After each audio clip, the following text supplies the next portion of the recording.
మన దేశంలో అంతర్గత ఘర్షణలు క్రియేట్ చేసి తద్వారా పబ్బం గడుపుకొని ప్రపంచ వేదికల మీద మన పరువు తీయాలని చూస్తున్నటువంటి ఇక్కడ ఇంటి దొంగలు, అటు బయట దుష్ట శక్తులు ఆడేటటువంటి నాటకం ఒక లెక్క అయితే, భారత్ కూడా ఆడుతున్నటువంటి ఆట మరో లెక్క. మన భారతదేశంలో ఎప్పుడు ఒక ఇబ్బందికర పరిస్థితి వచ్చినా అక్కడ పాకిస్తాన్లో కూడా అలాంటి సిమిలర్ సిచ్యువేషన్స్ వస్తాయి. నిజానికి ఇక్కడ ఉన్నటువంటి ఆ విద్రోహ శక్తులు ఎప్పుడూ మన దేశాన్ని అస్థిరపరచాలని చూస్తూ ఉంటాయి. వాటిని కంట్రోల్ చేసేటటువంటి విధానంలో వ్యూహాత్మక వైఖరి ప్రస్తుత ప్రభుత్వం అవలంబిస్తోంది. దీన్ని లాంగ్ రన్లో ఎప్పటికన్నా సరే చక్కగా ట్యాకిల్ చేయగలుగుతుంది. ఇప్పుడు కాస్త వెనకడుగు వేసినట్లు కనిపించిన, కానీ అక్కడ పాకిస్తాన్లో, అదే మన కాశ్మీర్లో, పాకిస్తాన్ ఆక్యుపైడ్ కాశ్మీర్లో రీసెంట్గా జరుగుతున్న పరిణామాలు మనం చూస్తుంటే కనుక మనకు కొన్ని విషయాలు నర్మగర్భంగా అర్థమైపోతూ ఉంటుంది. అటు బెలూచిస్తాన్ లిబరేషన్ ఆర్మీ ఉంది, ఆ ఆర్మీ కూడా పాకిస్తాన్కి చుక్కలు చూపిస్తూ ఉంటుంది. ఇటు పాకిస్తాన్ ఆక్యుపైడ్ కాశ్మీర్లో ఉన్నటువంటి నిరసనకారులు లేదా ఆ దేశానికి అంటే పాకిస్తాన్కి ఎగెనిస్ట్గా మాట్లాడేటటువంటి సంస్థలు వాటికి చుక్కలు చూపిస్తూ ఉన్నాయి. కాకపోతే బెలూచిస్తాన్ మీద అంత ప్రతీకారము లేకపోతే దాడులు తీవ్రతరం చేయలేదు. కానీ ఈ పాకిస్తాను పీఓకే మీద మాత్రం ఎప్పుడు కూడా దారుణమైనటువంటి దాడులు చేస్తూనే ఉంటుంది. తాజాగా జరిగినటువంటి పరిణామాలు వాటి చుట్టూ అల్లుకున్నటువంటి ఇతర సమీకరణాలు ఒకసారి తెలుసుకునే ప్రయత్నం చేద్దాం. ఈ రీసెంట్ ఘర్షణలు ఎందుకు వచ్చాయంటే, Jammu Kashmir joint Awami action committee అనే పౌర సమాజం, వ్యాపారులు, న్యాయవాదులు, విద్యార్థుల కూటమి నాయకత్వం ఇవన్నీ కూడా కలిసి ఈ ఆందోళనలు చేస్తూ ఉన్నాయి. దానికి గల కారణం ఏంటంటే, మొత్తం పీఓకే శాసనసభలో మొత్తం 53 సీట్లు ఉంటాయంట. అందులో 33 సీట్లకు మాత్రమే అక్కడ నివసించే ప్రజలు ఓట్లు వేస్తారు. 33 సీట్లకు మాత్రమే. మిగిలిన 12 సీట్లు పాకిస్తాన్లోని వివిధ ప్రాంతాల్లో నివసిస్తున్నటువంటి శరణార్థుల పేరిట కేటాయించబడ్డాయంట. ఈ 12 సీట్లు ఉపయోగించి ఇస్లామాబాద్లోని కేంద్ర ప్రభుత్వం తనకు అనుకూలమైనటువంటి ఒక డమ్మీ క్యాండిడేట్ని, అక్కడ ఒక ప్రభుత్వాన్ని ఏర్పాటు చేస్తోంది. స్థానిక ప్రజల తీర్పును తొక్కిపడుతోందని ఇప్పుడు అక్కడి ప్రజలు ఆగ్రహాన్ని వ్యక్తం చేస్తున్నారు.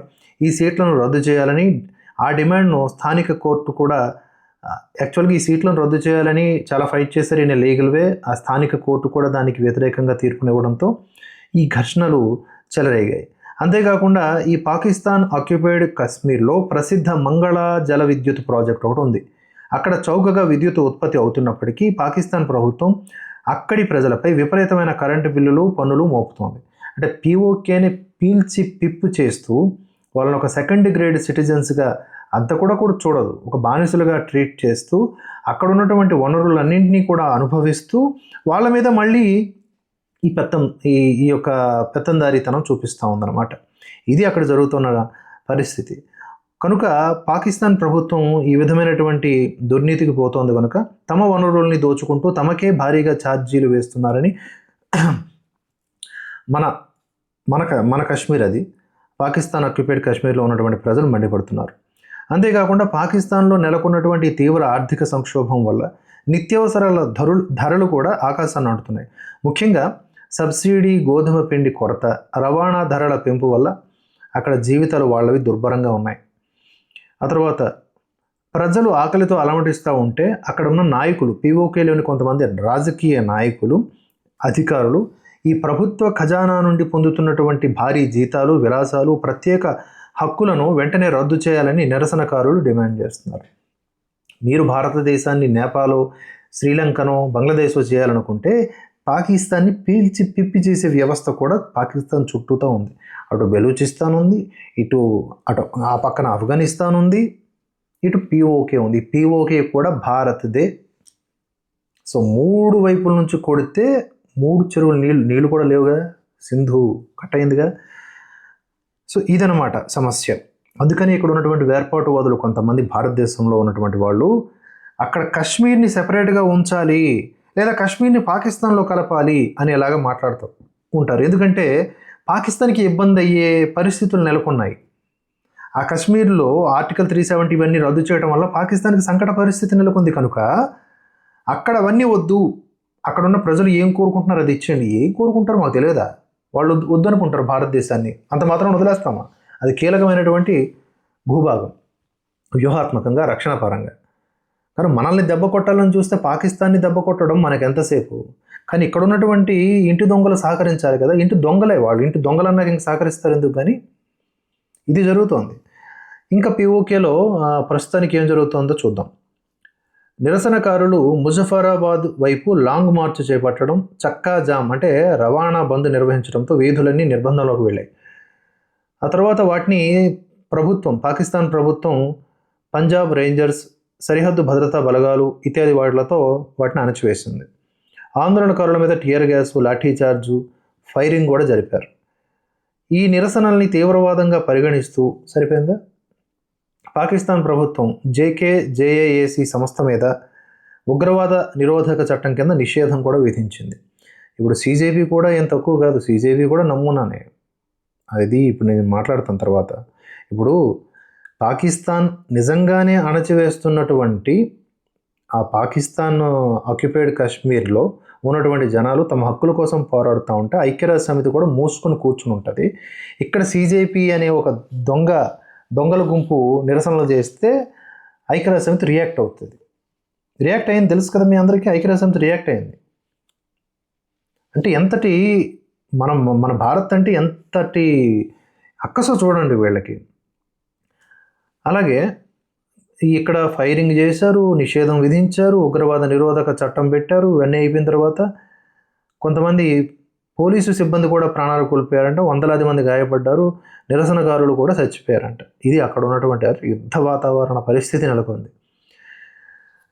పాకిస్తాన్ ఆక్యుపైడ్ కాశ్మీర్ని ఆజాద్ కాశ్మీర్ అంటే స్వతంత్ర కాశ్మీర్ అని పిలిచినప్పటికీ అక్కడ ఏమాత్రం స్వేచ్ఛ లేదు అని స్థానికులు తమ ఒపీనియన్ని స్వేచ్ఛగానే చెబుతున్నారు. జల విద్యుత్తు, నీరు వంటి వనరుల్ని తమ ప్రాంతం నుంచి వాడుకుంటూ ఇస్లామాబాద్ తమను 2వ తరగతి పౌరులుగా చూస్తోందనే కోపం దశాబ్దాలుగా పెరిగిపోయింది. వాళ్ళు కోరుకుంటూ ఉన్నారు, మమ్మల్ని భారత్లో కలపండి, లేకపోతే స్వతంత్రంగా ఉంచండి అని. ఆజాద్ కాశ్మీర్ అని అంటారు దాన్ని వాళ్ళు. అది పాకిస్తాన్ ఆక్యుపైడ్ కాశ్మీర్, మన కాశ్మీర్. పాకిస్తాన్ ప్రభుత్వ కోణం ఏంటి అంటే అక్కడ రాజకీయ అస్థిరత క్రియేట్ చేయాలని చూస్తుంది. మాకు ఎగానిస్ట్గా ఉగ్రవాదులు మీరే ఉగ్రవాదులు రా. భారతదేశపు కోణం చూసుకుంటే ఇక్కడ మనం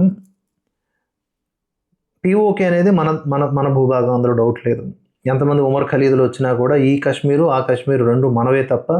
ఇటీవల రాజ్నాథ్ సింగ్ గారు కూడా క్లియర్గా చెప్పారు ఏమని, చర్చలంటూ పాకిస్తాన్తో ఉంటే అది ఈ పాకిస్తాన్ ఆక్యుపైడ్ కాశ్మీర్ని మనతో కలుపుతారా లేదా అనే దాని మీద మాట్లాడతాం తప్ప నాన్ సెన్స్ మాట్లాడడం టైం వేస్ట్ చేయం. అలాగే ఈ పిఓకేలో ఉన్న పాకిస్తాన్ ఆర్మీ జరుపుతున్నటువంటి కాల్పులు, అణచివేత చర్యలు ఇవన్నీ కూడా మానవ హక్కుల ఉల్లంఘన కిందే ఉంటాయి. ఐక్యరాజ్య సమితి స్వతంత్రంగా రెస్పాండ్ అవ్వాలి. మొన్న విద్యార్థుల నిరసన మీద రెస్పాండ్ అయ్యింది. నీకు ఎవడు రెస్పాండ్ అవ్వమన్నాడు? అంత ఘోరం ఏం జరిగిపోయింది అక్కడ, అయినా నువ్వు రెస్పాండ్ అయినావు. మరి దీని మీద రెస్పాండ్ అవ్వాలి కదా. అవ్వకపోయినా మన అంతర్జాతీయ వేదికల మీద మనం తప్పకుండా వీటిని పాయింట్అవుట్ చేస్తాం. తర్వాత మనకు ఒక మంచి అవకాశం దొరికింది. కశ్మీర్ ప్రజల హక్కుల గురించి తెగ లెక్చర్లు ఇచ్చేస్తూ ఉంటుంది మాట్లాడితే.